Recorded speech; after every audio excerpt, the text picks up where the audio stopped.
to be now, to be present. I think that's something that we really need. Because that's really the space where we can learn. That's the only space where we can learn.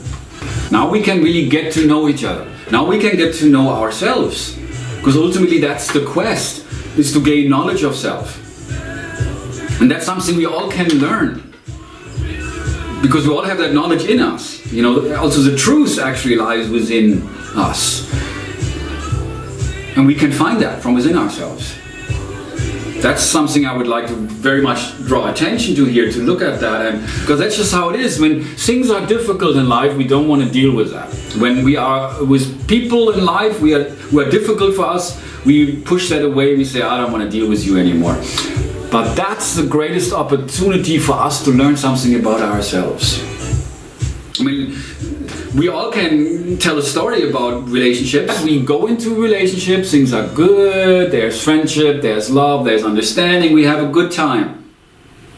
But then something happens out of the ordinary that we don't like, that rubs us the wrong way. And often then this is the beginning of the end of the relationship. One person feels hurt, feelings get hurt, and instead of talking about it, boom, bye-bye, next please, then we go to the next person to see where we can get our needs met. And that's really how it is nowadays, and I think it's also very untrue, unreal, it's very dishonest, where we just look at other people in terms of them giving us what we want from them. Can you be my friend? Can you love me? Me, me, me, me, me. It's all about me. And we've kind of have been trained in this society to just focus on that. It's all about the sense of individual rights. And there's something for everybody.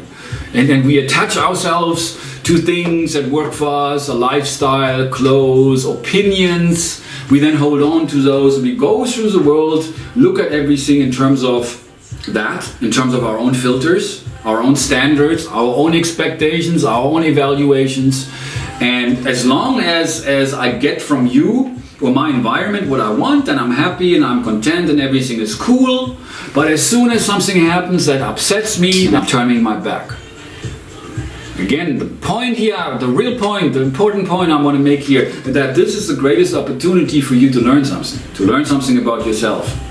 I really think it's time for us to come together. And we can do that now. We can learn that as we practice that now. So I encourage you to begin on that practice for yourself. You can do that now. You don't need to wait until whenever. The future is now. So now you can begin to deal with the people in your life with more openness, with more understanding, with more learning that however you act towards me, that's your thing, that's not my thing. If I don't like it, I don't need to take it on. I don't need to reflect it back. I do not need to argue with you. Actually, with this insight, you can learn, as you practice, to let go of all arguments in your entire life. You never need to argue again. It's actually rather difficult, but it is possible. It is definitely possible. And I think it's necessary. For us to create peace in this world, we need to start within ourselves to create peace, to be at peace. I say that because I see that for myself.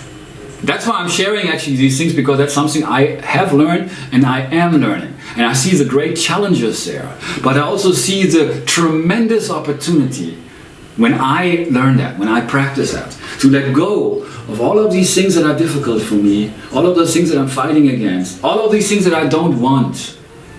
I have an opportunity now to move in that direction of letting go. And that's what I want to do. And I hope we can all help each other, to encourage each other, to inspire each other to begin on that journey, together as one.